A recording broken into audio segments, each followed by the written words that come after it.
Kenapa orang gelisah? Tahu kenapa orang gelisah? Karena jauh dari Allah Subhanahu. Tapi Allah pernah jauh nggak dari manusia? Allah nggak pernah jauh. Berarti jauh itu ada pada rasa dan pengetahuan. Karena pengetahuannya tidak ada tentang Allah, maka rasanya tidak dekat kepada Allah. Pengetahuan itu bahasa Arabnya ma'rifah. Engkau menuntut, memohon pertolongan kepada selainnya. Perlu digarisbawahi, tawassul bukanlah memohon kepada selain Allah. Tawassul itu hanya meminta kepada Allah. Terus kenapa perlu menyebut nama guru-guru? Karena Imam Abul Hasan Asy-Syadzili, sebagaimana dikutip oleh Imam Al-Buni, Al-Ismul A'zam, nama Allah yang agung itu banyak. Salah satunya ada gudangnya. Siapakah gudangnya? Gudangnya adalah waliyun min awliyaillah. Wali-wali Allah Subhanahu wa taala. Wali-wali Allah itu hati-hati, kalamnya itu dia berkalam itu dengan kolbunya. Jika dia berdoa, doanya terdengar sampai ke langit sana. Ya. Kenapa? Karena dia berdoa, nafasnya selalu ingat kepada Allah Subhanahu wa taala. Ya. Yang paling dekat kepada Allah kan ruh kita. Dan ruh itu terhubung erat dengan nafas.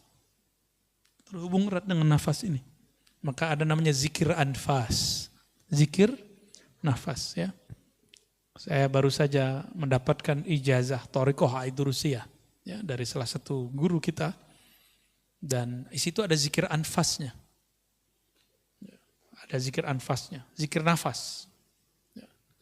Sebagaimana di Thariqat Samaniyah ada Naqsyabandiyah, ada Syadziliyah, dan thariqat-thariqat lain ada. Ya.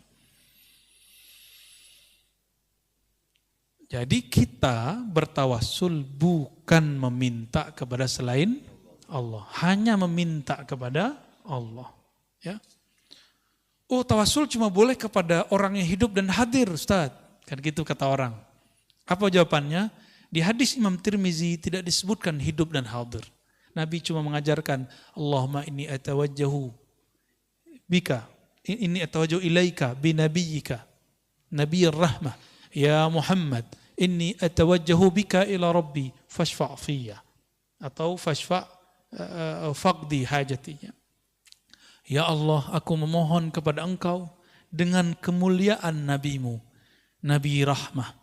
Wahai Nabi Muhammad sallallahu alaihi wasallam, aku bertawassul kepadamu, berwasilah, bermediasi denganmu dalam memohon kepada Allah. Mohonnya ke siapa? Ke Allah. Tapi nyebut nama Nabi Muhammad, karena Nabi Muhammad di dalam dirinya ada gudang nur asma-asma Allah Subhanahu wa ta'ala. Dan itu diwariskan kepada ulama. Ulama-ulama ini menyimpan di dalam rohaninya cahaya-cahaya nama Allah Subhanahu wa ta'ala. Saya boleh sampaikan, qalbul awliya, qulubul awliya, khazainu asma'illahi ta'ala.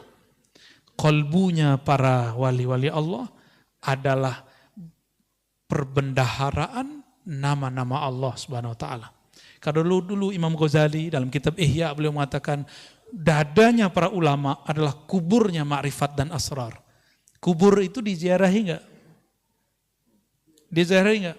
Imam Ghazali ini ngomong, antum kalau nggak percaya yang pertama, yang Ghazali aja deh yang dipercaya.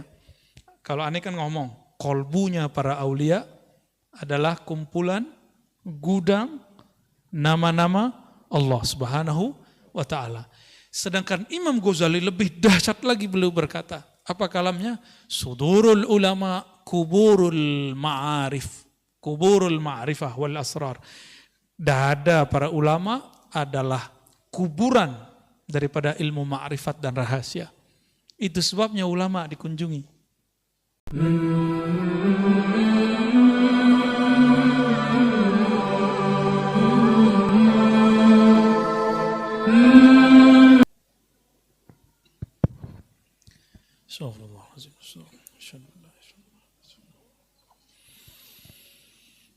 Assalamualaikum warahmatullahi wabarakatuh.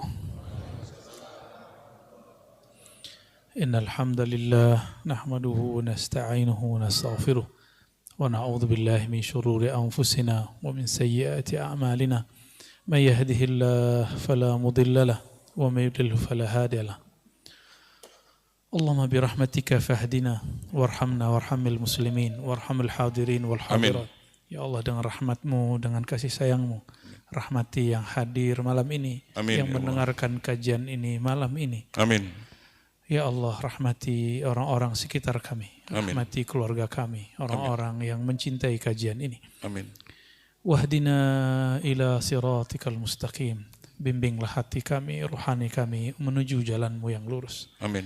Allahumma bihaqqi nabiyikal Mustafa Muhammad sallallahu alaihi wasallam. Ya Allah, dengan cinta kepada nabimu dan cinta nabimu kepada kami, Amin ya Allah. maka jadikan kami orang yang berhak mendapatkan syafaat Nabi. Amin. Maka dengan kemuliaan kalbu Nabi Muhammad SAW, bukalah kalbu kami yang Amin. tertutup.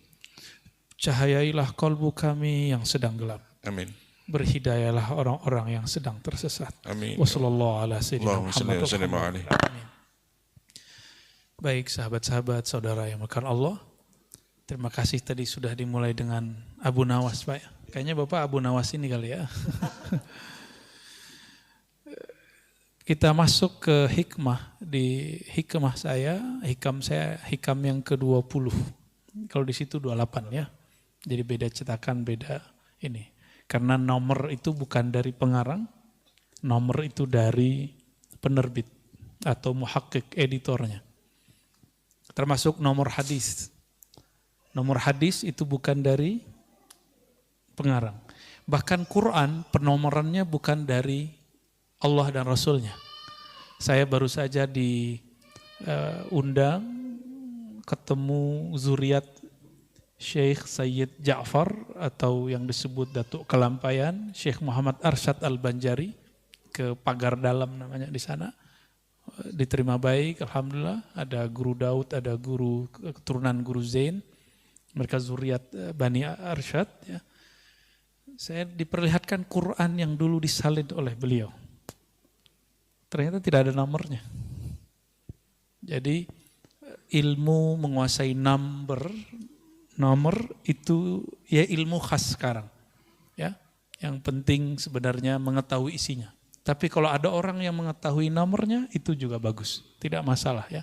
Tapi nomor bukanlah segala-galanya ya. Taib. Di hikmah ke-20 saya bacakan teks Arabnya. Bismillahirrahmanirrahim. Bisanadina dengan sanad guru-guru kita yang bersambung kepada Al-Imam Al-Arif Billah Ibn Athaillah As-Sakandari Asy-Syazili. Ma aradtu himmatu salik atau ma aradat himmatu salik ya. Ma di situ artinya tidaklah. Karena di belakangnya nanti ada kecuali ya. Ma aradat himmatu salik, tidaklah berkehendak himmah, keinginan atau semangatnya seorang salik antaqifa indama kushifa laha, untuk wukuf, wakaf. Wakaf artinya apa? Kalau kita sebut wakaf, itu artinya apa? Berhenti. Maka harta wakaf itu harta yang diberhentikan kepada Allah. Seharusnya kita nggak banyak syarat kalau sudah wakaf itu. Ya, makanya kita kan suka kasih syarat ya. Antaqifa indama kushifa laha. Engkau wakaf, engkau berhenti ketika dibukakan baginya himmah salik. Maksudnya begini, kita kalau zikir, kalau ngaji, kalau belajar sholawat, nanti mengalami pengalaman spiritual, itu ada bisikan atau kadang-kadang batin kita dibuka oleh Allah, kadang-kadang kita keasikan di situ. Dan kebanyakan yang tergelincir, itu orang yang dibukakan dalam bab mukasyafah fi syifa atau mukasyafatut tibbiyah, dalam bab mengobati. Nah, ini banyak. Atau dalam bab kashful uyub, dibukanya aib orang lain. Kita banyak yang senang di situ. Tapi sekarang untuk kasyaf nggak perlu pakai ilmu rohani, cukup buka YouTube. Ya, Mau lihat nih si orang nih buruknya apa, kesesatan si fulan. Jangan percaya, jangan percaya. Ya. Karena itu YouTube. Ya, ya, sepakat ya. Buka FB, oh di FB begini, jangan percaya. Jangankan bagian sosial media, bahkan pengalaman rohani pun nggak boleh berhenti. Nggak boleh percaya di situ. Karena di dalam batin akan ada yang memanggil. Akan ada yang memberikan irsyad. Petunjuk, apa katanya? Illa wanadathu hawatiful haqiqah. Orang-orang yang mengikuti was-was tadi, ya, ilham-ilham al-YouTubiyah, ilham-ilham al-Facebookiyah, dan sejenisnya. Apalagi ilham-ilham nafsiyah. Ya khatir, namanya khatir, masuk ke hati, masuk ke pikiran, bikin gelisah. Dan salah satu yang paling berbahaya adalah ciri-ciri dari syaitan dan nafs jiwa, munculnya syak, itu pertama. Yang kedua, su'uzzan, buruk sangka. Yang ketiga, gelisah. Nah, turunannya nanti tengkar sama orang, berselisih sama kawan. Bisa-bisa rumah tangga pecah. Bisa-bisa pertemanan rusak.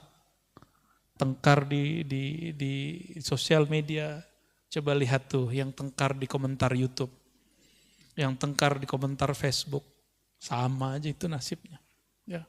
Mau pro atau kontra. Saya menyarankan jangan main di situ. Ya. Bahkan komentar diri ke dalam diri. Tahu gak komentar di dalam diri? Kita ada masuk pikiran. Terus kita jawab-jawabin, jawab sendiri, ngomong-ngomong sendiri, pernah ngalamin? Itu aja bikin rusuh, Pak. Gimana ngomentarin yang sudah zahir? Ya, maka saya harap yang sudah ngaji hikam, mulai hati-hati di bagian ini. Karena ujian kalau sudah ngaji hikam pun akan lebih berat. Tapi benefit rohaninya juga lebih berkualitas. Orang yang diujinya tinggi, anugerahnya pun melimpah. Tapi kalau mau di bawah-bawah aja, jadi akar rumput aja ya. Nggak ada angin, paling diinjek orang. Wanadathu hawatiful haqiqah. Akan ada yang berseru dari dalam dirinya. Hawatif. Hawatif itu bahasa Arab. Hatif. Hatif sekarang orang Arab nyebutnya itu telepon atau handphone. Akan ada suara yang masuk dari ranah hakikah. Nah, berarti ada syariat, tarekat, hakikah. Hakikah ini jurusannya masuk ke dalam kolbu. Ujungnya adalah ruh, ar-ruhani. Ya. Berarti ruh kita akan berbicara. Ketika Bapak nih ngalamin sesuatu nih, atau dapat bisikan sesuatu. Ya. Alladzi tatlub amamak. Yang akan engkau cari ada yang lebih tinggi dari itu. Bukan itu yang kamu cari. Bukan ini tujuanmu ngaji. Bukan tekar-tekar begini tujuanmu belajar tentang Islam. Bukan kemudian kamu merasa paling benar tujuannya ketika kamu belajar suatu ilmu. Ini maksud dia. Dalam hati itu akan ada bisikan, Pak, pasti begitu. Coba aja. Coba antum tengkar di sosial media, tuh panas kan itu. Sholat ke bawah, ntar balas apa ya? Lagi wudhu ke bawah, hatta lagi buang air ke bawah. Saya kan pernah ngalamin, Pak. Kalau saya kan langsung di lapangan dulu, tiktokan langsung sama orang. Dulu emang hobi kita debat. Ya. Tapi ketika dapat hadis Sunan Ibnu Majah mengenai bahaya berdebat, saya kemudian diberi saran oleh mursyid-mursyid saya, hindari perdebatan. Ya. Hindari perdebatan. Meskipun kita merasa diri kita benar. Kan benar itu kita merasa aja, belum tentu juga benar. Benar gak? Antum komentar-komentar kan merasa benar. Belum tentu juga benar. Sahih? Al-haqqu min rabbika, kebenaran mutlak hanya milik Allah Subhanahu wa taala. Ini yang kita pegang. Ayatnya sampai lebih dari sekali itu Allah berbicara begitu. Al-haqqu min rabbika. Al-haq, kebenaran mutlak hanya milik Allah. Itulah al-haq, itu turunannya hakikah. Ya, turunannya hakikah. Merasa benar beda dengan kebenaran itu sendiri. Ya. Oh, ini dalilnya. Tidak semua orang yang berdalil pemahaman dalilnya benar. Karena dalil dan pemahaman itu dua hal yang berbeda. Masih ingat yang ngebom di Bali itu pakai dalil nggak? Ya. Itu samudra punya dia karena namanya Imam Samudra. Serius, Pak. Itu Imam Samudra pakai dalil dia. Semoga Allah mengampuninya. Ya. Maksud dia mungkin benar, dia berjuang untuk agama Allah. Tapi kenapa dia ngebom orang yang belum kenal Allah? Yang dibom non-muslim. Masih mending tuh, Indonesia masih mending. Ya. Mungkin sudah ada beberapa yang ngebom sesama muslim. Di tempat lain, di negara lain, orang-orang yang membuat kajian-kajian keislaman, Maulid Nabi, itu dibom. Ya, dibom. Maka perangkat-perangkat negara kita, itu PR-nya besar sekali. Saya bukan PNS, bukan ASN, bukan tentara, bukan polisi. Saya santri. Ya. Maka yang kita lakukan adalah amal-amal santri, ngaji kitab. Ya. Jika mereka ngurusnya nangkep-nangkep, nah itu urusan mereka itu. Atau apapun, kita ngurusnya memperbaiki dari dalam. Karena ini kesalahan kami juga. Kenapa membiarkan umat seperti ini? Ya. Maka kita nggak salahkan mereka juga. Ya. Kita nggak benci sama Imam Samudra, walaupun Samudra milik dia. Kita nggak benci juga sama yang mirip namanya sama saya itu ya, Amrozi. Ya. Nggak ada bencian. Kita justru sedih, kok ada ya orang mau beragama, ujungnya seperti itu. Ya. Dan kita nggak benci kepada orang yang benci kepada kita. Nah, ini kata kuncinya. Ya, kita nggak perlu benci kepada orang yang benci kepada kita. Nggak usah capek-capek, Pak. Benci sama saudara, benci sama tetangga, lelah nggak? Benci sama orang banyak, capek nggak? Capek. Jadi orang-orang yang paling lelah di dunia ini orang yang benci. Karena kalau sudah benci, keluarlah hasad, iri, dengki. At'abun nas fid dunya al-hasid. Orang yang paling lelah di dunia ini, orang yang dalam dirinya ada kebencian sehingga dia iri dengki. Jadi kita nggak usah benci sama orang. Wal mubghid, dan orang yang suka marah-marah. Marah di mana aja ya. Maka kita minta ampun kepada Allah jika kita pernah marah tidak pada tempatnya. Ya. Emang saya nggak pernah marah, saya pernah marah juga Pak. Dulu hobi saya marah, ini santri saya yang sering saya marah-marah ini dulu ya. Dulu berapa kali kena berdiri? Sering ya. Tuh, sering dulu. Alladzi tatlub amamak. Jadi di dalam diri kita, qalbu akan berkalam. Hei, yang kamu cari bukan ini. Bukan tengkar-tengkar begini. Bukan ilham-ilham begini. Kalau yang dapat kemampuan mengobati, kamu boleh mengobati orang. Tapi tujuanmu bukan ini. Maka dia seperlunya. Ya. Orang-orang yang kemudian kasyaf melihat aib, kebaca nih si batin orang. Bukan untuk itu, nanti batinnya akan ngomong, tujuanmu bukan untuk mengetahui kualitas batin orang. Ya. Hal itu hanya boleh untuk seorang mursyid. Jadi hanya mursyid yang boleh dikasyafkan tentang kualitas batin seseorang. Tapi kebanyakan mursyid nggak mau juga. Karena mursyid takut jika dia mengetahui aib orang lain. Ini saya udah banyak ketemu mursyid-mursyid ahli kasyaf, itu nggak ada yang suka, minta diangkat itu. Ya Allah angkat ini.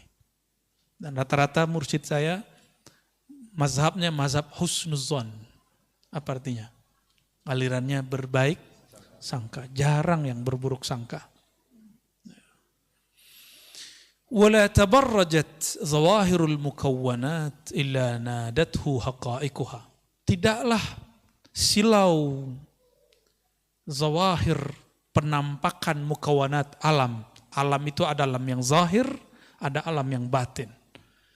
Alam fikiran termasuk ilmunya, ini Bapak faham sesuatu itu udah alam. Alam pemahaman namanya. Apalagi merasakan suatu pengalaman zikir. Ya.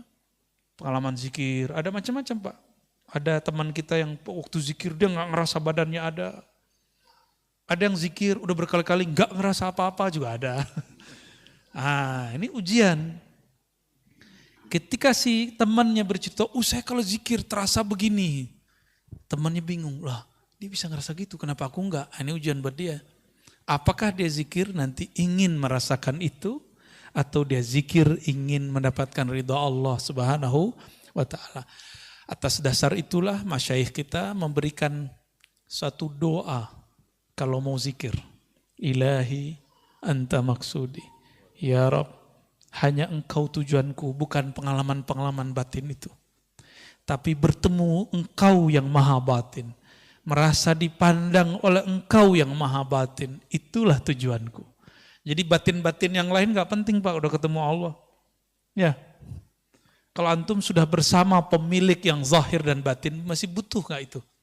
Gak perlu. Maka pengalaman-pengalaman itu simpen aja lah. Ya.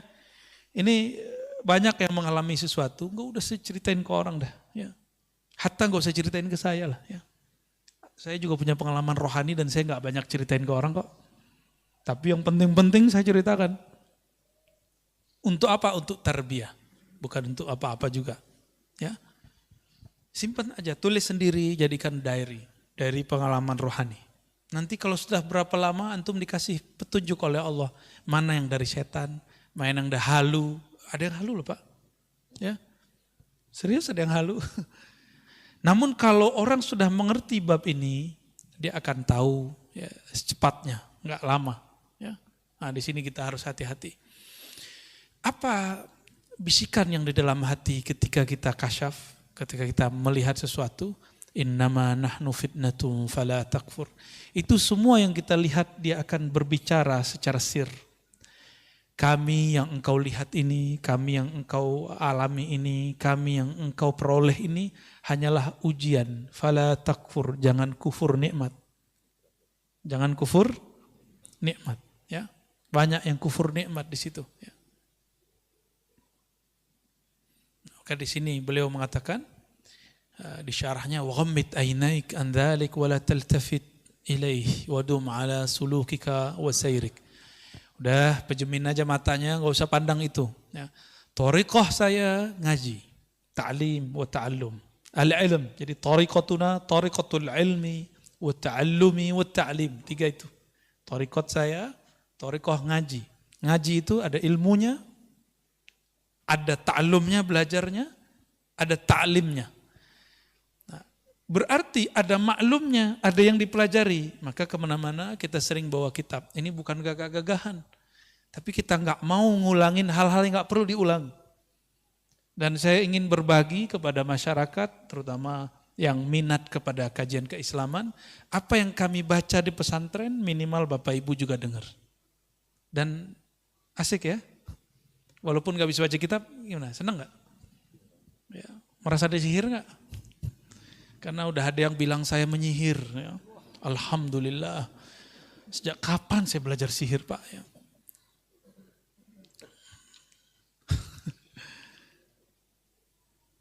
Dan antum percaya gak aneh penyihir? Hah? Percaya gak? Mana ada penyihir sholawatan gitu? Percaya nggak kalau saya liberal? Mana ada orang liberal ngajar kitab Aqidatul Awam? Ada. Mana ada orang liberal, orang plural ngajar, ya ngajar kitab Tohawi, ya gimana sarungan? Ya, nggak ada. Itu potong-potongan dan mereka tidak mengerti kata-kata kunci bahwa kita berbicara bab namanya ontologis. Kalau teologis itu akidah. Saya nggak pernah 1 detik pun keluar dari akidah Ahlus Sunnah wal Jamaah. Ya, tidak pernah kita keluar. Kalau mazhab fikih kan kita bisa berselancar Pak. Di dalam mazhab Syafi'i itu sudah banyak kaul-kaul yang bisa kita pakai. Ya. Jadi antum percaya nggak aneh liberal? Percaya nggak saya mengajarkan nyembah Nabi Isa? Nah, itu kan video yang dipotong kan? Antum percaya nggak saya mengajarkan menyembah siapa saja, berarti antum telah sampai usul kepada Allah. Kan nggak ada. Kita menjelaskan dalam bab rohani tidak ada kata benar salah. Dalam bab rohani sempurna tidak sempurna. Sempurna itu al-Muhammadi, Nabi Muhammad sallallahu alaihi wasallam. Selain itu tidak sempurna. Makanya ketika ada kajian kita yang dipotong salah satunya, saya pernah menjelaskan satu ayat, surah Ar-Ra'd ayat 15, ingat saya. Ya, sujud kepada Allah apapun yang di langit dan di bumi. Ya. Apa kata Sidi Syekh Ahmad Tijani dan imam-imam yang lain? Apapun yang di bumi, apapun yang di langit, semuanya sedang menyembah Allah. Walaupun zahirnya dia menyembah selain Allah. Itu kalam beliau. Itu bab namanya bab ontologis, bukan bab teologis. Kalau bahasa kitanya, bukan bab akidah. Itu bab wujud. Adakah wujud di alam ini selain wujud yang hakikinya dari Allah Subhanahu wa Ta'ala? Enggak ada. Ya. Giliran kita saudaraan begitu, mereka nggak berani serang Syekh Ahmad Tijani, tapi serang Ar-Razi. Ya. Karena takut juga dia ya. Gimana? Antum percaya nggak aneh ngajarin nyembah Nabi Isa? Itu kan kekonyolan yang diilmiah-ilmiahkan ya. Nah, kita nggak mau lah seperti itu. Husnuzon kepada orang itu. Kalau nggak ngerti tanya langsung. Ya.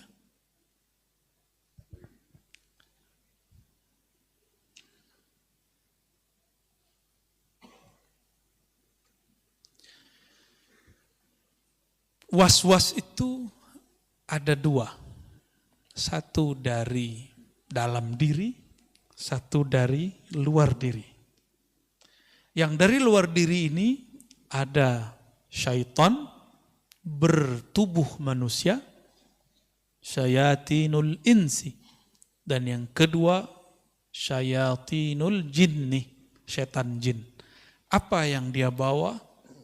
Was-was, yuwaswisu fi sudurin nas.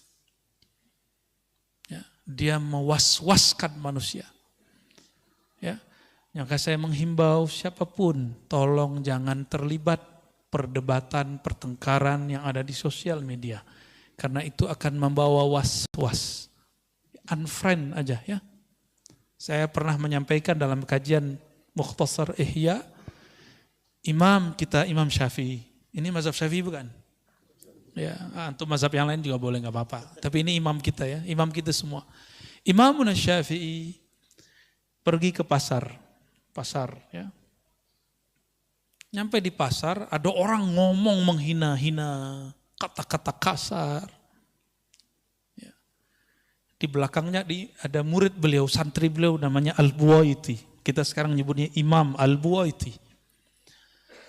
Apa kata Imam Syafi'i? Tutup telingamu, jangan dengarkan sampah-sampah. Karena ini semua adalah sampah yang akan membuat bau pendengaranmu, akan mengotori pandanganmu. Ternyata manhaj ini dipakai oleh gurunya Imam Abul Hasan Al-Asy'ari, namanya Abul Hasan juga ya. Imam Abul Hasan yang ini, beliau mengatakan ketika 3 muridnya datang, apa kata beliau, Abul Hasan ini? Kalian tidak usah memandang wajahku. Jadi belajarnya di belakang tirai. Karena kalian baru saja melewati pasar, di pasar mata kalian baru saja dikotori. Kalau kita kan bilang cuci mata. Kalau beliau bilang enggak, kalian habis ngotorin mata. Nanti kotorannya nyebar ke saya. Jadi ternyata beliau ini kasyaf. Karena kasyaf Allah bukakan pintu rohaninya. Jika dia memandang mata, dia tahu antum habis kalian nonton bokep, itu dia tahu. Ya, habis ngeliatin aurat orang, habis buka status yang nggak benar, habis tengkar di Facebook, itu dia tahu. Kalau zaman sekarang ya, kalau dulu seperti itu. Maka dia nggak berani lihat, dia khawatir membaca aib orang lain. Tuh. Ada Al-Baqillani, ada imam-imam ya, Isfaraini ya. Ada Fawraq ya, banyak sekali. Itu yang tiga itu saksi bahwa gurunya wali-wali Allah kasyaf. Ya. Nah, ini kasyaf ini terjadi di beliau dan Allah tidak angkat. Karena Allah tidak angkat, maka dia tutup. Dia lebih baik tidak melihat mata seseorang. Coba, kalau kita buka atu-atu kan gawat Pak. Ya, di mata saya juga udah banyak maksiat. Ya.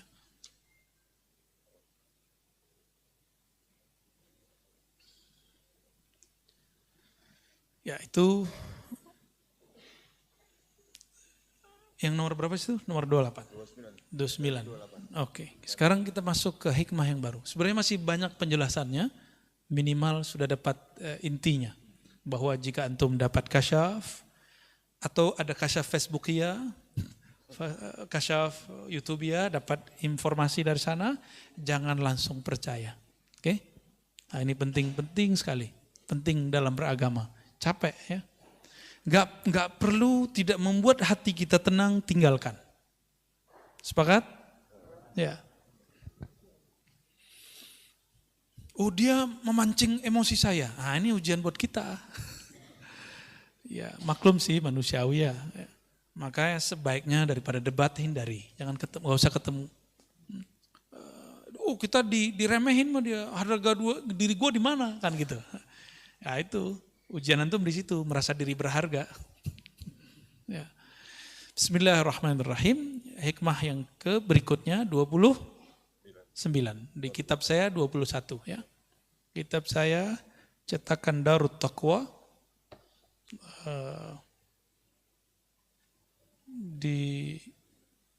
ditahqiq oleh Syekh Syurfawi, ya ini masih muda, Syekh Anas Syurfawi. Beliau juga ahli akidah, juga sufi. Masih muda, umurannya di atas saya dikit. Ahli hadis. Ya, ahli hadis juga, ahli akidah. Pernah di Indonesia beberapa lama. Semoga beliau dirahmati oleh Allah Subhanahu wa taala. Talabuka minhu ittihamun lahu wa talabuka lahu ghaibatun minka anhu wa talabuka li ghairihi liqillati hayaika minhu wa talabuka min ghairihi liwujudi bu'dika anhu.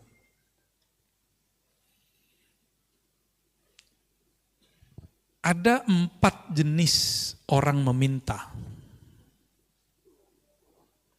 Dan 4-4-nya itu bermasalah. Jadi 4 kesalahan orang berdoa. Ya. Yang pertama, talabuka minhu ittihamun lah. Engkau memohon, meminta kepada Allah, minhu, kepadanya Allah, ittihamun, tapi engkau menuduhnya, ya, lahu, terhadapnya. Kenapa? Engkau meminta karena engkau berpikir dia lupa terhadap rezekimu. Lalu kita doa, ya Allah, masa sih lupa? Sering begitu gak? Kita itu sering doa kayak ngasih tahu Allah, benar gak? Jujur ya, kita sering doa memberitahu Allah. Ini yang gak benar. Sebelum kita berdoa, Allah kan sudah tahu. Maka kita berdoa bukan sedang memberitahu. Kalau kita sedang memberitahu, kita telah menuduhnya bahwa dia sebelum kita doa tidak punya pengetahuan. Batallah sifat 20-nya. Dalam akidah Ahlussunnah, Allah bersifat ilmun alim, punya ilmu. Ilmunya tidak didahului oleh khabar dan sebab atau kejadian. Ada 3, sabar, khabar, berita atau kejadian. Kalau ilmu saya itu didahului dengan itu. Sabab itu bisa jadi ngaji, saya belajar dulu, khabar dikhabari orang, atau kejadian hadisatun terjadi dulu baru faham. Ya enggak, benar enggak? Kita husnuzon sama seseorang, ternyata maksud dia enggak baik. Ya, dan itu sering, Pak. Sering. Ya, saya enggak tahu dan saya berdoa untuk enggak perlu tahu isi hati antum yang hadir ini. Saya husnuzon saja. Mungkin ada yang niatnya tulus, ada yang niatnya coba-coba. Coba dulu kalau asik dengerin. Terusin kalau enggak, ada yang pengen cari bahan untuk dipotong-potong, terserah antum ya. Allah tidak pernah tidur dan Allah lebih dahulu tahu Sebenarnya sisi kisah dikasih tahu. Cuma nggak boleh aneh kasih tahu. Di antara wajah-wajahnya kan kelihatannya. Itu wajah nggak bohong Pak. Mata itu bisa berbicara seperti Imam Abul Hasan tadi. Bisa ngomong dia. Atau hati-hati aja ketemu dengan orang-orang yang kolbunya selalu dekat dengan Allah Subhanahu wa ta'ala. Ya. Maksudnya bukan saya ya. Kalau mas saya terserah antum lah ya. Wa talabuka. Nah, sebelum masuk yang kedua. Jadi kebanyakan kita doa ngasih tahu Allah. Berarti kita buruk sangka Allah sebelumnya tidak tahu. Saya mau tanya sama antum. Antum gak doa, kalau rezeki pasti nyampe gak? Antum gak nyembah Allah, nyembah Tepekong, nyembah Yesus, nyembah Wisnu, Siwa, apapun, terserah. Tapi kalau rezeki nyampe gak? Nyampe. Jadi jangan heran kalau ada di Indonesia, apa istilahnya 9 naga, lebih kaya. Ya wajar mereka rajin nyari kok. Kita kan ngomeng doang, ngemeng ya. Kita cuma bisa komentar-komentar, oh 9 naga, 9 naga. Kita nggak mau seperti mereka mencari. Alasannya zuhud. Ya. Islam itu 2 rukunnya itu mesti pakai duit Pak, pakai harta. Syahadat aman, ya penting air putih beres. Sholat, ya uduk beres lah. Tapi kalau masuk puasa enggak juga, malah ngurangin. Tapi setiap bulan puasa selalu pengeluaran kita lebih besar. Saya nggak tahu juga kenapa tuh ya. Dan yang keempat, kelima itu butuh duit. Bahkan seakan-akan Allah berpesan, kamu carilah dunia supaya kamu bisa berbagi. Itulah pesan dari rukun Islam yang keempat. Ya, berzakat, benar nggak? Coba antum kalau nggak nyari duit gimana? Bisa berbagi nggak? Tapi ada tauhid di situ. Wa mimma razaqnahum yunfikun. Nahnu narzuquka. Kamilah yang menghantarkan rezeki kepadamu. Zahirnya pekerjaan, zahirnya dapat hadiah, zahirnya dapat gaji, zahirnya dapat untung dan segala macamnya. Batinnya Allah lah yang menyampaikan. Karena tidak ada di alam ini kecuali imma fi'lullah wa imma sifatullah wa imma ismullah. Di alam ini cuma nama, sifat, perbuatan Allah. Itu aja yang kita lihat. Ya. Jadi mulai malam ini kalau berdoa, katakan di hati, ya Allah yang maha mengetahui isi hatiku. Yang maha mengerti apa yang aku minta. Sebelum aku meminta, engkau telah tahu apa yang aku perlukan. Aku ingin bermanja-manja bermunajat kepadamu. Tuh, inilah pembukaan Hizib Bahar. Allahumma ya Allah, ya Alim, ya Azim, ya Halim, Anta Rabbi wa ilmuka hasbi, fa ni'mal Rabbu Rabbi wa ni'mal hasbu hasbi. Terjemahan bebasnya kayak tadi Pak. Itu teks Arabnya begitu, tapi terjemahan bebasnya kayak tadi. Ya. Saya sudah lama doa Tat, belum dikabulkan. Nah, berarti antum nuduh Allah nggak denger atau nuduh Allah lupa. Kayak proposal aja.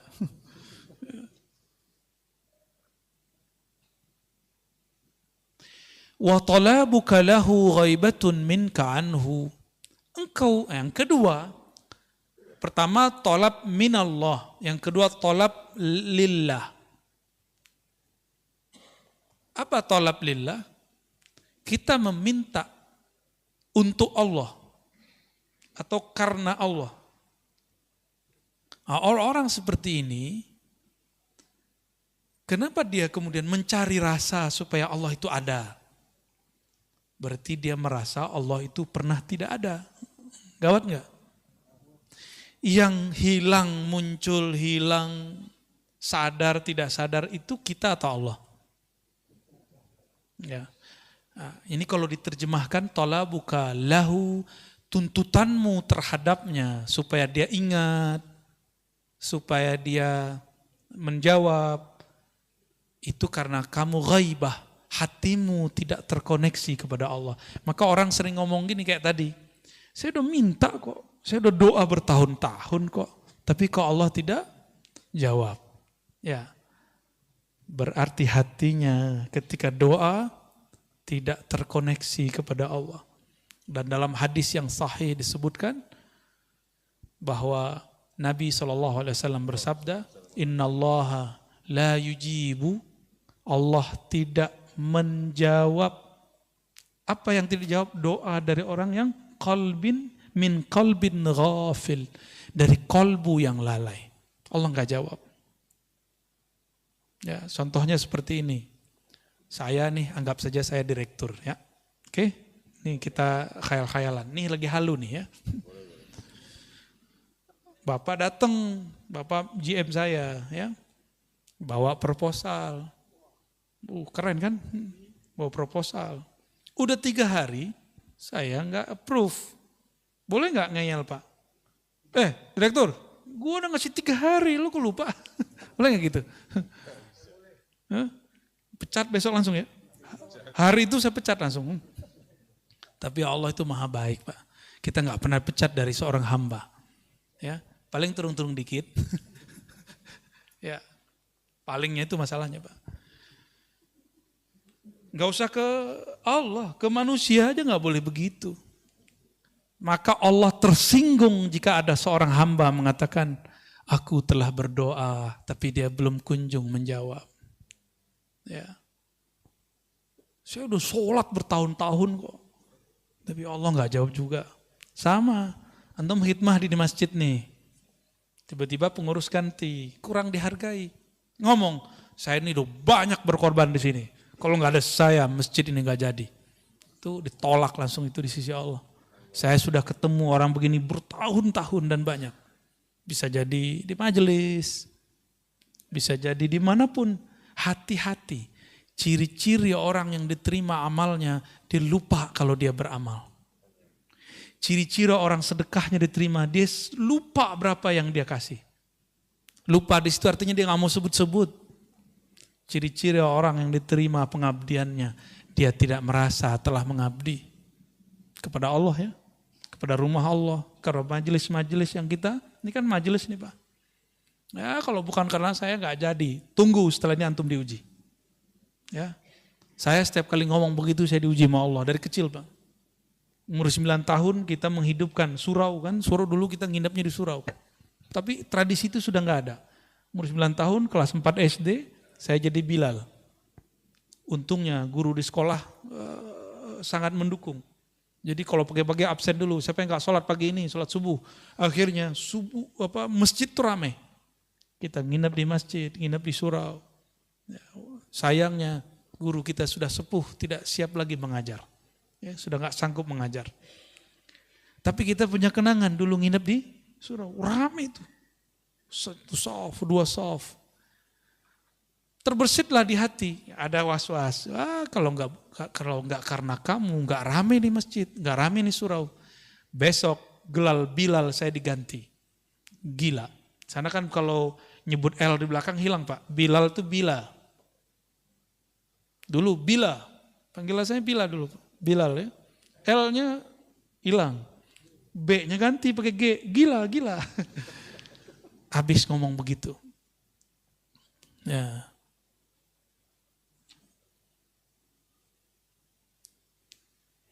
Yang ketiga, talabuka li ghairihi. Engkau menuntut, memohon pertolongan kepada selainnya. Perlu digarisbawahi, tawassul bukanlah memohon kepada selain Allah. Tawassul itu hanya meminta kepada Allah. Terus kenapa perlu menyebut nama guru-guru? Karena Imam Abul Hasan Syazili, sebagaimana dikutip oleh Imam Al-Buni, Al-Ismul A'zam, nama Allah yang agung itu banyak. Salah satunya, ada gudangnya. Siapakah gudangnya? Gudangnya adalah waliyun min awliyaillah. Wali-wali Allah subhanahu wa ta'ala. Wali-wali Allah itu, hati-hati kalamnya itu, dia berkalam itu dengan kolbunya. Jika dia berdoa, doanya terdengar sampai ke langit sana. Ya. Kenapa? Karena dia berdoa, nafasnya selalu ingat kepada Allah subhanahu wa ta'ala. Ya. Yang paling dekat kepada Allah kan ruh kita. Dan ruh itu terhubung erat dengan nafas. Terhubung erat dengan nafas ini. Maka ada namanya zikir anfas. Zikir nafas ya.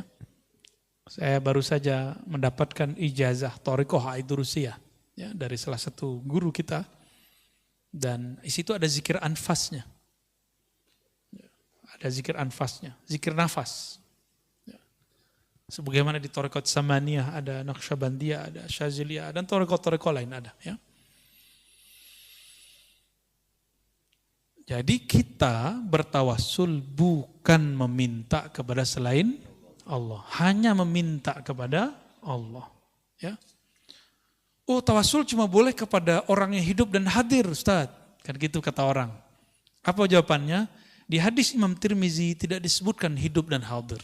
Nabi cuma mengajarkan, Allahumma inni atawajjahu bika, inni atawajjahu ilaika binabiyyika, nabiyir rahmah, ya Muhammad, inni atawajjahu bika ila rabbi, fashfa' fiyya. Atau fashfa' faqdi hajatinya. Ya Allah, aku memohon kepada engkau dengan kemuliaan nabimu, Nabi rahmah. Wahai Nabi Muhammad sallallahu alaihi wasallam, aku bertawassul kepadamu, berwasilah, bermediasi denganmu dalam memohon kepada Allah. Mohonnya ke siapa? Ke Allah. Tapi nyebut nama Nabi Muhammad karena Nabi Muhammad di dalam dirinya ada gudang nur asma Allah Subhanahu wa ta'ala. Dan itu diwariskan kepada ulama. Ulama-ulama ini menyimpan di dalam rohaninya cahaya-cahaya nama Allah Subhanahu wa ta'ala. Saya boleh sampaikan, qalbul awliya, qulubul awliya, khazainu asma'illahi ta'ala. Qalbunya para wali-wali Allah adalah perbendaharaan nama-nama Allah Subhanahu wa ta'ala.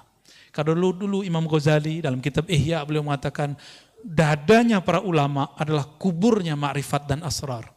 Kubur itu diziarahi enggak? Diziarahi enggak? Imam Ghazali ini ngomong, antum kalau enggak percaya yang pertama, yang Ghazali aja deh yang dipercaya.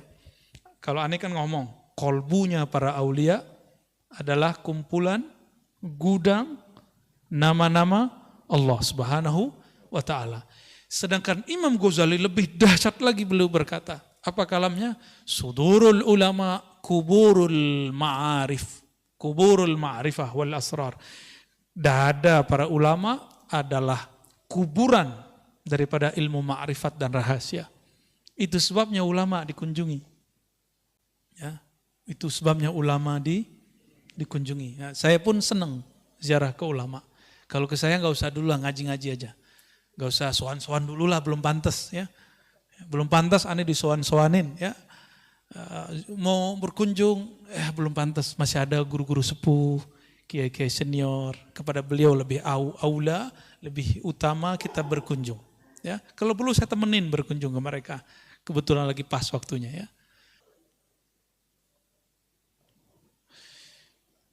Engkau memohon kepada selainnya likillati hayaika minhu, karena engkau tidak tahu malu. Enggak tahu malu, udah tahu semuanya dikasih oleh Allah. Udah tahu bahwa satu helai rambut pun Allah yang menumbuhkan. Sudah sadar bahwa kita ini baiknya karena Allah yang membaikkan. Masih aja minta kepada selain Allah. Biasanya meminta kepada selain Allah ini terjadi pada orang kepepet. Jadi ilmu kepepet ini ada baik ada buruknya. Kalau waktu kita mahasiswa kepepet malam ini langsung jadi itu skripsi. Ya. Tapi kepepet. Nah, ini biasanya kan yang kepepet itu orang sakit. Kalau sakit datang ke dukun tuh. Dukun ya tahu deh ya. Dia kan minta ke Allah juga sebenarnya, cuma kan antum dia disuruh syirik. Tapi ingat, ada orang yang dituduh dukun, dia bukan dukun. Nah, itu disebut uskun, ustadz, tapi dituduh dukun. Ya, ahli ruqyah, itu dia enggak syirik. Ya, yang teman-teman ruqyah itu, saya tidak menentang praktek itu, saya cuma ingin mengingatkan jangan asik di situ, gitu aja. Ruqyah kan salah satu yang dibolehkan Nabi Muhammad Sallallahu Alaihi Wasallam. Jadi kita nggak masalah, tapi jangan halu, ya, berbahaya. Masa percaya sama orang lagi kesurupan? Saya paling merasa aneh jika ada orang mentasdik, mempercayai omongan orang kesurupan. Orang kesurupan antum percaya? Makanya ada video orang ngambil kaligrafi nama Ashabul Kahf. Di tengahnya ada kitmir. Ya. Gitu kan. Nah, saya ada di sini karena itu. Nah, ini cara setan lewat jin yang nyusup, ya, sehingga menjadi kesurupan kepada seseorang untuk menghina nama-nama kekasih Allah. Ashabul Kahf itu kalau dalam ilmu ma'rifat termasuk nabi-nabi tapi bukan rasul. Karena sebelum Nabi Muhammad SAW, nah wali itu nabi. Sebelum Nabi Muhammad, semua wali-wali Allah yang dapat nubuat, ya, dapat kabar ilham itu pasti wali. Kecuali orang-orang soleh, ya. Ada wali-wali yang khusus lah. Kalau wali amnya nggak masuk, ya, wali amnya nggak masuk nabi. Tapi kayak mereka Ashabul Kahf. Sebagaimana disebutkan dalam kitab Tazkirah, Ashabul Kahf itu nanti akan muncul kembali. Itu nggak tahu gimana ceritanya. Akan muncul kembali nanti di saat Nabi Isa berjuang melawan Ya'juj dan Ma'juj. Nanti keluar lagi, Pak. Berarti dia lagi tidur lagi sekarang. Wallahu a'lam. Ya, hanya Allah yang tahu nasib mereka hari ini. Saya pernah ke tempat yang disebut Gua Kahfi yang ada di Yordan. Besar kemungkinan memang di sana. Ya, kita ditutup oleh Allah, kita nggak bisa ngelihat di belakang rahasianya apa, kita nggak tahu. Ya, tapi kalau berdasarkan riwayat yang ada, mereka muncul lagi. Taib. Ada kepepet kedua, orang yang sudah mentok biasanya jabatannya, posisinya, biasanya ini pejabat-pejabat nih, hati-hati. Ya, pejabat-pejabat, nggak tahu kelas menteri mungkinnya dia ada. Cari backup ke siapa? Ya, direktur-direktur yang udah kesohor tuh, ya, udah mentok dia, udah bingung. Nah, cari backup, mau cari backup ulama, terjebaknya kepada dukun yang berbaju ulama. Ada ulama dituduh dukun, nggak dideketin. Ada dukun berbaju ulama dideketin. Oh, itu banyak terjadi. Ya, udah banyak. Saya agak sedih melihat fenomena ini. Ya. Kalau mereka menghebat, mereka aja jadi direkturnya. Mereka aja jadi orang hebat. Kenapa mereka kemudian kita mintai? Jangan marah ya.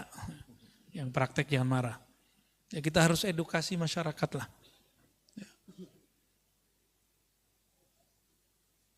Wirid-wiridnya sudah ada semua kok Pak di Instagram, di YouTube. Wirid supaya narik rezeki. Ada semua. Wirid untuk jabatan naik. Ada semua, antum mau ngamalin enggak? Ya, itu aja sebenarnya. Tapi ada cara paling ringkes. Puasa Daud, sedekah, udah beres. Karena sebaik-baik karir Nabi Daud.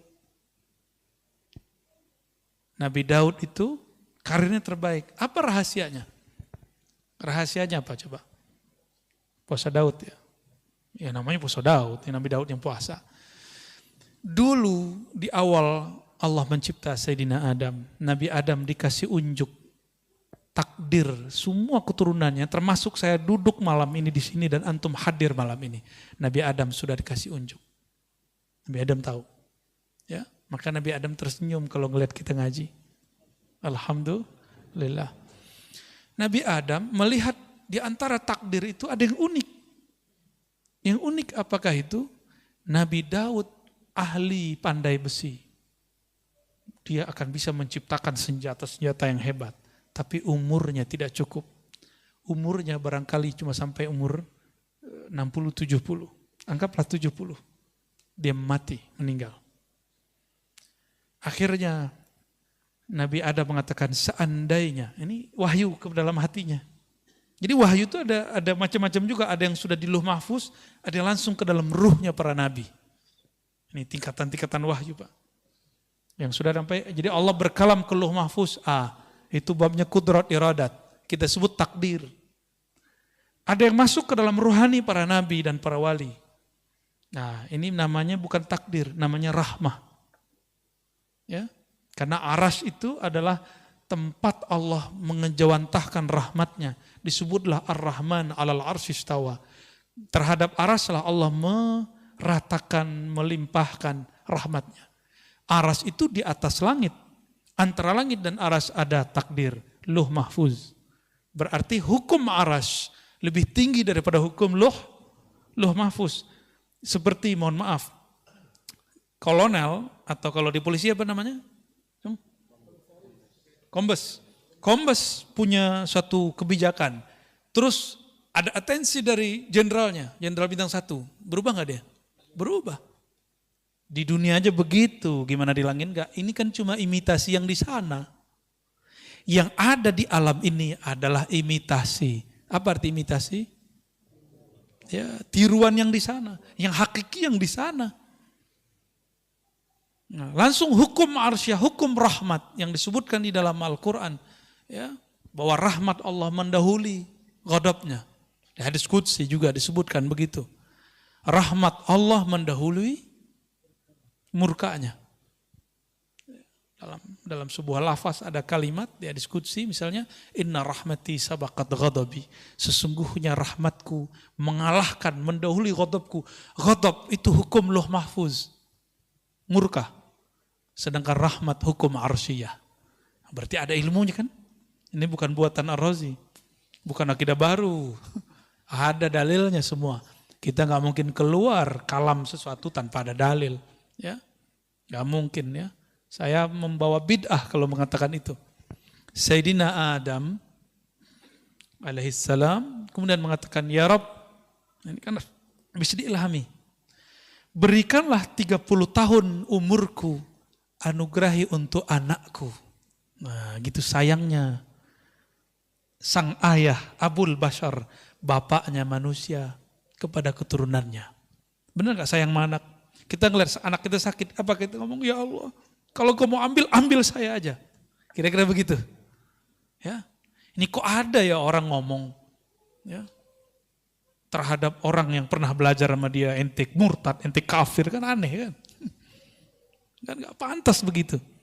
Berarti dia gak pernah merasa jadi guru yang sebenar-benarnya. Karena guru yang ada mengayomi, mendoakan kebaikan, bukan memvonis. Ya, itu aneh kalau itu terjadi. Seorang Abul Bashar, karena guru itu Abul Ilm, Abu Talamiz, Abul Muridin. Guru itu adalah ayahandanya seorang murid. Nah, Nabiullah Adam alaihissalam mengatakan, ya Allah, berikanlah 30, nyawanya dikasih. Bukan hanya doa, nyawa dikasih, Pak. Antum ada yang begitu? Saya melihat sosok itu ada di Imam Sya'rani. Imam Sya'rani ketika melihat ada jamaahnya, muridnya sakit, dikatakan, ya Allah, daripada dia yang sakit, saya aja yang sakit. Ada muridnya ketimpa apa, masalah apa, selalu dia mengatakan, ya Allah, takdir dia pindahkan kepadaku, biar aku yang nanggung. Kalau dia nanggung, dia kafir. Dia putus asa kepada rahmatmu. Dan saya ketemu beberapa wali-wali begitu di negeri ini. Di negeri ini, Pak. Makanya alhamdulillah negeri kita masih ada yang nanggung maksiat kita. Masih ada yang nanggung bala bencana yang disebabkan oleh salahnya kita. Masih ada. Antum bersyukurlah. Ya, jangan suzon lagi kepada orang-orang. Ya, tidak ada orang dimasyhurkan sebagai wali kecuali Allah mengizinkan dia memang seorang wali. Ya, walaupun nanti ada yang menentangnya.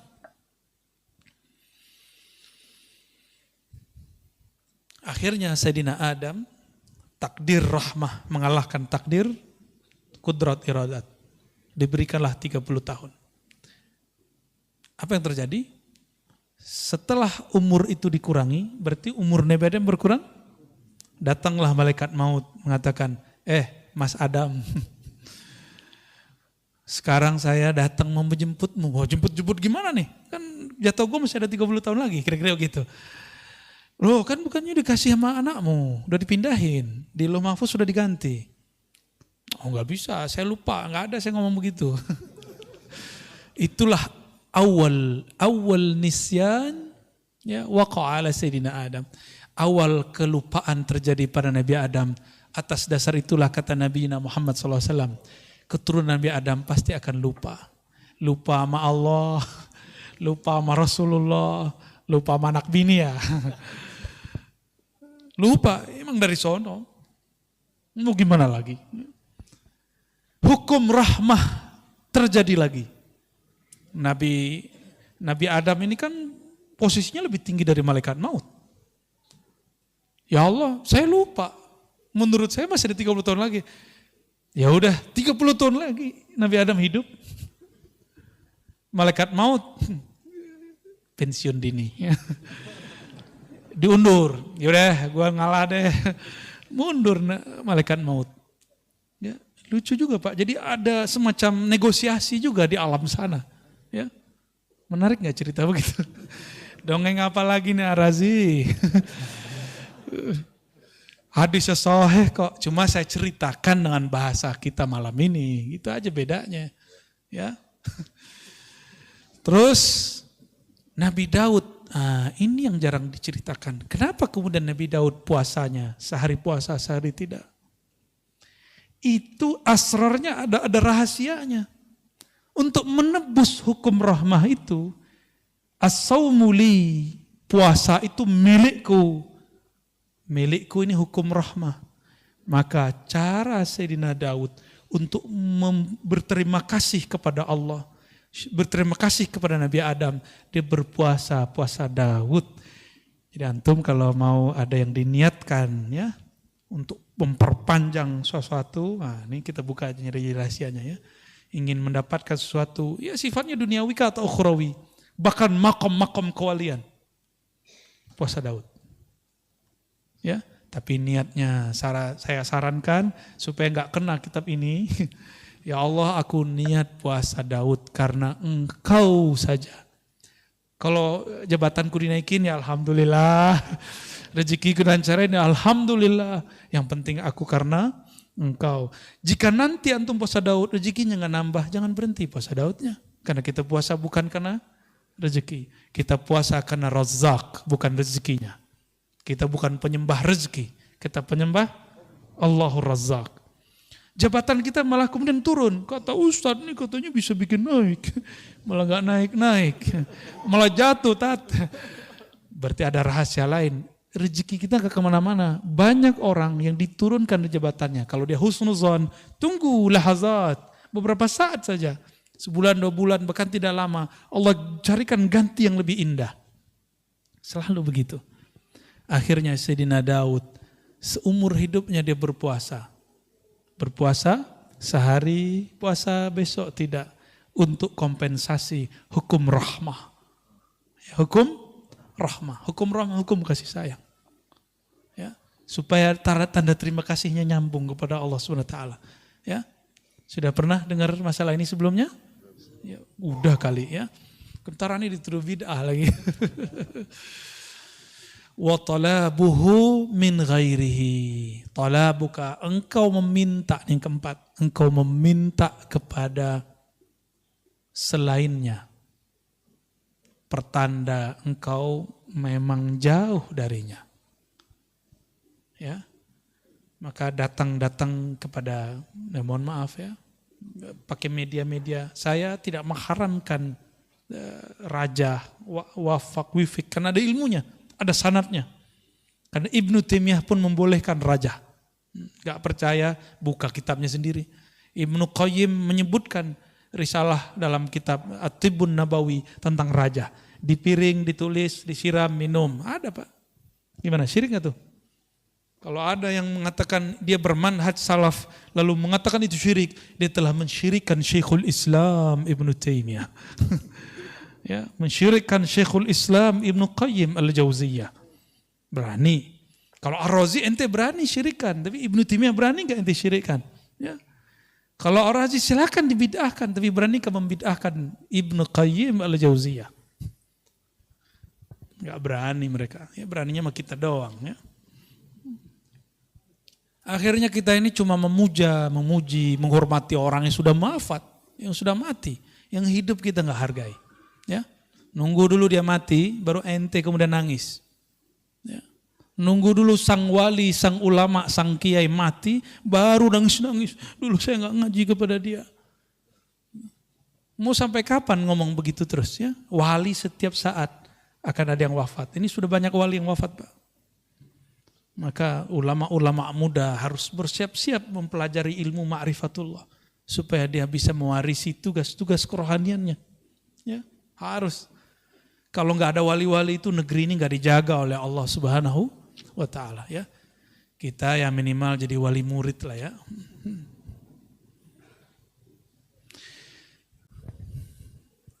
Kenapa orang gelisah? Tahu kenapa orang gelisah? Karena jauh dari Allah Subhanahu. Tapi Allah pernah jauh nggak dari manusia? Allah nggak pernah jauh. Berarti jauh itu ada pada rasa dan pengetahuan. Karena pengetahuannya tidak ada tentang Allah, maka rasanya tidak dekat kepada Allah. Pengetahuan itu bahasa Arabnya ma'rifah. Kumpulannya disebut ilmu. Ya. Jika diamalkan muncullah rasa. Jadi apa yang disebut rasa zauq? Zauq itu adalah natijatul amal bil ilm. Buah dari mengamalkan satu ilmu muncullah rasa. Sudah tahu solawat itu wajib. Bahkan sebelum ada hukum solawat sudah wajib. Ya kan kita dipotong juga tuh sama orang. Suek juga tuh orang ya. Apa jadi potong? Kita mengatakan bahwa solawat itu lebih wajib daripada solat. Maksudnya sebelum ada solat diwajibkan kepada manusia, Allah sudah bersolawat. Allah itu qadim. Itu makna dan disebutkan di kitab ini juga ya. Allah itu qadim. Dan Allah dengan kekodimannya. Qadim itu maha terdahulu, maha awal, bahkan tidak berawal. Belum ada langit, belum ada bumi, belum ada aras, belum ada surga, belum ada neraka, belum ada. Salat ente belum ada. Ya, belum ada, zakat kita belum ada. Allah sudah bersalawat. Innallaha malaikatahu yusalluna 'alan nabi. Sesungguhnya Allah telah bersalawat ya. Dan senantiasa bersalawat kepada Nabi Muhammad SAW. Kenapa tidak ar-Rasul? Kalau ar-Rasul itu Muhammad bin Abdullah. Tapi an-Nabi itu Ahmad Ruhullah. Itulah yang dikhabarkan Sayyidina Isa. Karena Muhammad bin Abdullah belum lahir. Tapi Sayyidina Isa Ruhullah Saghir, Ruhullah Minor. Dia mengenal Ruhullah Kabir.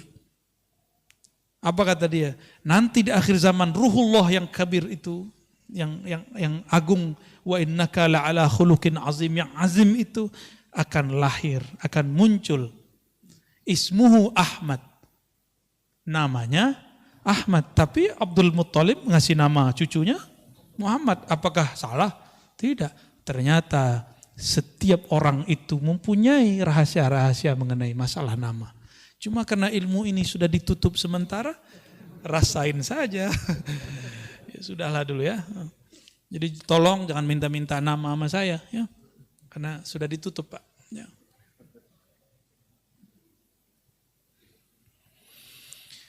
Kalau udah kenal sama Allah, kalau kenal seseorang, udah kenal nih. Orang tua kenal sama anaknya. Anaknya nggak perlu minta, orang tua kirim nggak? Keperluan anaknya, belum? Ya. Anak-anak nggak perlu ngasih tahu SPP Pak, langsung bayar. Jajan harian Pak, nggak perlu ngomong, langsung dikirim. Itu baru kenal kepada ayah, kenal kepada anak. Kira-kira menurut antum lebih dekat Allah kepada hamba atau orang tua kepada anaknya? Maka orang-orang yang mengenal Allah, dia malu berdoa dengan cara yang 4 tadi. Dia pun kalau berdoa, doanya doa manja. Doanya doa manja. Ya seperti anak kita tiba-tiba nelfon nangis, Pak. ada jajan. Padahal jajannya udah ada, cuma habis duluan. Seperti itu. Karena dia bermanja-manja. Sekedar ingin melepas rindunya kepada orang tuanya. Seperti itu lebih kurang. Ya, maka berdoalah karena bermanja-manja kepada Allah Subhanahu wa ta'ala. Jangan berdoa itu lagi intimidasi Allah. Ya Allah, saya udah doa nih, udah 2 tahun doa. Masih jomblo aja. Ya Allah, ya Allah. Allahumma sholli ala Sayyidina Muhammad. Maka pensyarahnya Imam Ibnu Abbad, beliau mengatakan, فَالطَّلَبْ كُلُّهُ عِنْدَ الْمُوحِدِينَ الْعَارِفِينَ مَعْلُولٌ. Meminta dengan cara intimidasi, dengan suuzon kepada Allah, itu pertanda bahwa ada cacat di dalam dirimu. Bahwa engkau belum betul-betul mengenal Allah Subhanahu wa ta'ala. Kita memohon kepada Allah berkah kajian ini, berkah Nabi SAW dan para wali Allah khususnya Sayyidina Abil Hasan Syazili, Abul Abbas Al-Mursi dan Ibnu Athaillah Sekandari. Semoga Allah menganugerahkan anugerah ma'rifat dalam rohani kita. Amin ya rabbal alamin. Wassallallahu ala nabiyina Muhammad. Ya. Bisa bertanya lagi? Fadhal. Ya. Silakan kepada Bapak, Ibu yang mau bertanya. Kami silakan, ada 2 mungkin pertanyaannya.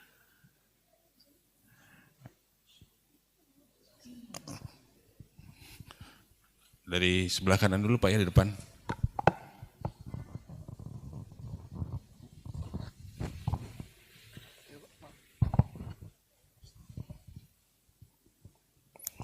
Bismillahirrahmanirrahim. Assalamualaikum warahmatullahi wabarakatuh.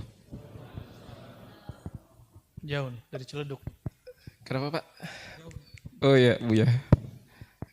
Ketemu lagi kita Buya di kajian talim. Mau bertanya mengenai ini Buya, apa? Allah itu Maha Rahman, Maha Rahim. Tapi saya dari Afan kebayaran lama Pak. Allah itu Maha Rahman, Maha Rahim. Kemudian di titik mana Allah itu murka pada seorang hamba. Itu aja. Saya minta penjelasan dari Buya Ar-Razi Azim. Assalamualaikum warahmatullahi wabarakatuh. Ini pengen cepat ketemu Allah nih kayaknya. Ya, baik. Kapan sih Allah itu murka kepada hamba? Padahal Allah itu menyebut dirinya Rahman dan Rahim. Allah itu murka cuma satu aja Pak. Al-kibriya uridai.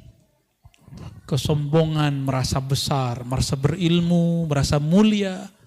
Itu adalah ridai, itu adalah perhiasanku, rida. Ini rida. Ulama dulu pakai ini itu seakan-akan wajib. Seakan, bukan wajib. Secara uruf. Kalau nggak pakai ini kayak taklim nggak pakai kopiah gitu. Ustadz kalau taklim nggak kopiah gimana? Saya sebenarnya kan malas pakai kopiah, garu kepala, ada kotombenya hidup kan. Tapi karena menghormatin Bapak Ibu ini saya pakai kopiah. Senangnya sebenarnya nggak pakai kopiah, nyamannya. Tapi ulama kita dulu kalau taklim pakai ini. Hatta Sayyidina Ali, dia tanggalkan ridanya dan dia mengatakan, Nabi wafat, saya tidak akan menggunakan rida sampai selesai mengumpulkan Quran, kecuali hari Jumat, sholat Jumat. Jadi sholat Jumat beliau pakai ini. Kan dulu waktu salah satu guru saya setiap Jumatan selalu pakai ini. Tapi di akhir hayatnya karena Ciputat mulai gerah, beliau udah jarang pakai ini. Kita malu juga pakai itu. Tapi aslinya pakai ini. Akhirnya kita setiap kali sholat pakai terus. Tapi jangan taruh di tempat sejadah Pak. Bukan begitu. Ini pakaian badan, pakaian di sini. Maka saya menyarankan kalau kajian hikam silakan ya dibeli, ya dipakai di sini. Ya siapa tahu nanti jadi kayak anak panti kan. Semua yang ngaji pakai ini. Bukan Pak, ini serius. Ini sunnah. Ya, sunnah adab. Ya. Kapan Allah murka? Ketika perhiasan-perhiasannya kita ambil. Apakah perhiasannya Allah? Itulah 7 sifat ma'ani. Kudrat, iradat, ilmun, hayat, sama, basar, kalam. Kudrah, kekuasaan, kemampuan. Hati-hati orang-orang yang sekarang mempunyai kemampuan. baik dia umara ataupun ulama. Jangan pernah merasa ente sendiri yang buat begitu. Tapi Allah lah yang mau nitipkan itu semua. Pimpinan pesantren, hati-hati. Pimpinan thariqah, pimpinan majelis. Kudrat iradat yang Allah berikan itu. Termasuk kepada wali. Wali doa, tembus. Berarti dia fana dalam kudrat iradat Allah. Karena orang yang asik dengan dua nama ini, doanya akan makbul. Ini rahasia para ulama kenapa doanya makbul. Karena dia mengerti kudrat dan iradat. Ya. Ini saya dapat kisah dari murid-murid Aba Gurus Kumpul. Aba Gurus Kumpul itu hobi nembak, Pak. Hobi nembak, sampingnya tentara. Mau nembak burung. Tentaranya suruh nembak, gak kena-kena. Gak mati dong. Nah, beliau nembak, kena, mati. Ditanya sama si tentara ini, rahasianya apa Abah? Abah Guru. Jawaban beliau, ente lihat dulu dia kapan dia lupa mengingat Allah. Kan bingung itu tuh. Kapan sih burung lupa mengingat Allah? Itu masyhur di kalangan murid-murid beliau tentang itu. Nah itu kasyafnya beliau tuh. Tahu dia kapan si burung lupa ingat Allah. Karena memang rumusnya binatang itu dia tidak dicabut nyawanya kecuali dia lupa mengingat Allah Subhanahu wa taala. Jadi kena nggak kena sebenarnya nunggu aja tuh udah lupa atau belum. Ya, kira-kira seperti itu. Nah, kudrat iradat saya, ilmu yang saya dapat, itu kan ilmunya Allah semua. Bapak nih sukses, ilmu apa aja loh Pak ya, bukan ilmu agama aja. Ilmu ngurus sesuatu, lawyer dengan ilmu pengacaranya, ilmu hukumnya, ya, hakim dengan ilmu kehakimannya, pemerintah dengan ilmu politiknya, semuanya. Ulama dengan ilmu keagamaannya sama aja.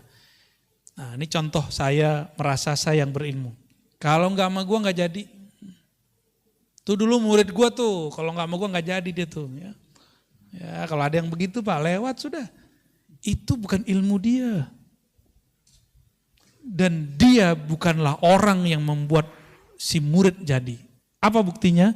Saya punya murid di satu kelas. Dari 40 murid, kenapa cuma 5 orang yang jadi? Padahal jamnya sama, tempatnya sama, kitabnya sama, gurunya sama, ocehannya sama. Tugasnya sama, ujiannya sama. Karena memang Allah pilih, ini Allah kasih, ini Allah enggak Allah kasih. Gitu ya. Maka caranya supaya tidak dimurkai Allah, jangan anggap yang 7 itu Allah pinjamkan kepada kita. Ya. Ilmu hayat, hidup, sama, memandang, mendengar, berkalam. Semua itu pinjaman dari Allah, inilah yang disebut amanah. Jadi apakah yang diamanahkan Allah? Inilah perhiasan-perhiasannya. Jangan pernah merasa ini milik kita. Siapa yang mengakuisisi milik Allah, maka Allah murka kepadanya. Dulu iblis Azazil ingin mengakuisisi kolbu manusia. Kolbu itu kan tempat Allah memandang. Yanzuru ila qulubikum. Allah memandang ke dalam kolbu. Itu bahasa hadis. Kalau bahasa ma'rifatnya, Allah bersemayam ke dalam kolbu hamba. Bukan berarti Allah menempati kolbu, bukan, bersemayam di situ istiwa. Memandang dengan rahmatnya, meliputinya. Kan istiwa artinya, bersemayam itu artinya meliputi. Dan kolbu itu lebih luas dari langit dan bumi.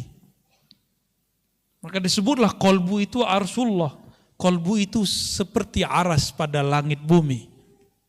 Tapi kolbu bukan aras, ingat, kolbu bukan aras. Ketika syaitan, iblis mengatakan, ya Rabb, izinkan aku menguasai kolbu Bani Adam walaupun sesaat. Itu dia mau akuisisi kolbu manusia, enggak diizinkan. Inilah asbabul wurudnya. Kenapa kemudian iblis hanya diizinkan mengalir di semua darah. Inna syaitan yajri majrad dam. Tahu hadisnya? Sesungguhnya syaitan mengalir di setiap pembuluh darah, tapi tidak diizinkan masuk ke dalam kolbu. Dia cuma bisa ngirim pesan was-was. Makanya orang kalau was-was jantungnya berdebar, nggak nyaman aja. Nah, kalau itu terjadi baca ta'awuz lalu syahadat. Nih, ingat-ingat pertama ta'awuz, a'udzubillahi minasyaitonirrajim. Aku berlindung kepada Allah dari syaitan yang rajim yang memberi waswas. Lalu syahadat, asyhadu an la ilaha illallah. Kalau hafal baca surah Al-Hadid ayat 3 7 kali. Huwal awwalu wal akhiru wal zahiru wal batinu wa huwa bikulli syai'in alim. Dipahami maknanya. Dialah yang maha awal, semuanya bersumber darinya. Dialah yang akhir, semuanya abadi, semua yang dari Allah abadi. Selain Allah tidak ada yang abadi. Ya. Dialah yang zahir, dialah yang batin, dan dia maha mengetahui segala sesuatu. Hatta was-was ini Allah sudah tahu. Baru kita kemudian Fatihah, tawassul kepada Rasulullah SAW, lalu kita bersolawat. Insya Allah was-wasnya hilang. Di bawah zikir, Pak. Lalu zikir di kolbunya. Zikir apa yang antum tahu? La ilaha Allah, la ilaha illallah. Banyakin la ilaha Allahnya. Insya Allah dalam hitungan detik, was-was akan hilang. Perasaan gak nyamannya langsung gak hilang. Insya Allah ya. Ada lagi? Oke. Assalamualaikum warahmatullahi wabarakatuh. Warahmatullahi wabarakatuh. Perkenalkan saya Edi dari Joglo. Joglo. Iya, Joglo. Kirain Jonggol, Pak. Joglo, Kembangan ya maksudnya. Oke, baik. Ini Ustadz. Ini sebenarnya menyangkut pikiran saya gitu ya. Maksudnya saya mengikuti kajian Buya itu 1 tahun terakhir lah. Itu termasuk apa ya? Kayak belajar ya tarekat, saya belajar memahami. Nah itu saya mengalami sesuatu yang memang aneh sebenarnya ini. Ketidaktenangan itu saya mulai tahu ketika saya memikirkan mengenai kisah iblis Adam dan Hawa. Kemudian Allah Subhanahu wa Ta'ala. Saya pertanyaan gini, Adam dan Hawa itu terusir dari surga karena iblis. Kemudian memakan buah guldi. Nah, pertanyaan di sini adalah bahwa itu pikiran saya yang membuat saya tidak tenang terus terang. Jadi gini, apa pertanyaannya? Apakah buah guldi yang dimakan Adam dan Hawa itu diambil dari pohon zakum? Nah, itu pikiran saya itu mengganggu pohon zakum. Oke, baik. Yang membuat Adam Hawa itu terbakar. Itu iblis berusaha untuk membakar Adam dan Hawa, kemudian dia turun dari surga. Baik. Cuma itu aja sih membuat biar ini menyangkut hubungannya dengan itu. Itu pohon yang ada di neraka. Ingat, zakum itu pohon yang ada di neraka. Jadi di neraka ada pohon, Pak. Pohonnya gak ada daunnya. Gak ada daun kayak di sini. Gak ada penghijauan juga, soalnya ada pemanasan. Zakum bukan pohon surgawi. Adapun syajaratul khuld bukan buah khuldi. Lafaz siapa? Syajaratul khuld. Pohon keabadian itu artinya. Syajarah pohon, khuld abadi.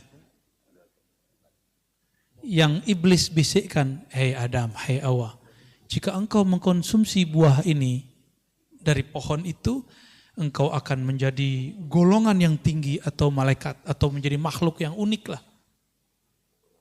Adam tergoda enggak? Enggak tergoda, Pak. Nanti antum cari di Quran. Yang membuat Nabi Adam mau makan buah khuldi. Bukan karena godaan Sayyidatuna Hawa. Bukan. Ini bukan bela ibu-ibu ya. Bukan karena ibu-ibu. Wallahi. Lafaz wallahi itulah yang membuat Nabi Adam mau ngalah. Karena Nabi Adam mengerti rahasia nama dan besarnya kualitas sebuah nama. Ya. Ketika iblis mengatakan bi'izzat, ya apa, billah atau wallah atau bi'izzatillah, kalau di riwayat-riwayat, kalau di Quran langsung disebutkan demi Allah, demi keizzahan Allah, ya. Demi Rabbmu, wahai Adam. Ketika Sayyidina Adam mendengar orang lagi bersumpah, maka Nabi Adam tidak berani nolak. Saya karena bukan Nabi, saya berani nolak, Pak, kalaupun ada orang sumpah sama saya. Ya. Ada dulu yang minta ridha kita pakai sholawat. Pertama saya pura-pura gak dengar, Pak. Ya, karena mintanya berkali-kali, kayaknya orang ini tasdiknya kuat, udah kita kasih. Ya, besok-besok jangan gitu lagi ya. Tapi gak apa-apa, ada orang menggunakan cara itu. Ada yang begitu, jubahnya, demi Allah saya suka. Aduh, pakai demi Allah lagi nih. Ya. Habis itu kita nggak mau lagi ya. Kalau ada orang yang begitu, anggap aja nggak mendengar. Berat. Sayyidina Adam, Nabiullah, dia kenal kualitas nama Allah. Ketika si iblis bersumpah, wa rabbika, demi Rabbmu, itu iblis dihargai oleh Nabi Adam. Jadi mohon jangan salah faham, bukan Hawalah yang membuat Sayyidina Adam tergoda. Tapi karena iblis menghargai Nabi Adam menghargai si iblis yang bernama Azazil, bersumpah menyebut nama Allah Subhanahu wa ta'ala. Itu nama adalah nama Ismul A'zam yang diketahui oleh Azazil. Jadi setiap makhluk itu punya nama untuk komunikasi kepada Allah. Itu namanya Al-Ismul A'zam. Nama apa aja? Nama-nama Allah itu. Gitu Pak ya. Jadi bukan dari Zakum. Udah ada Pak. Udah ada Pak. Semuanya udah ready Pak. Bapak mau masuk yang mana? Gitu Pak ya. Pak Edi. Dari Joglo ya, Al-Joglowi. Baik, kira-kira itu Bapak Ibu. Baik Bapak Ibu, kalau tidak ada pertanyaan karena Buya mau perjalanan ke Jawa Timur nih, belum siap-siap. Kita doakan mudah-mudahan selalu dalam keadaan sehat walafiat. Al-Fatihah. Bismillahirrahmanirrahim. Iya, kenapa?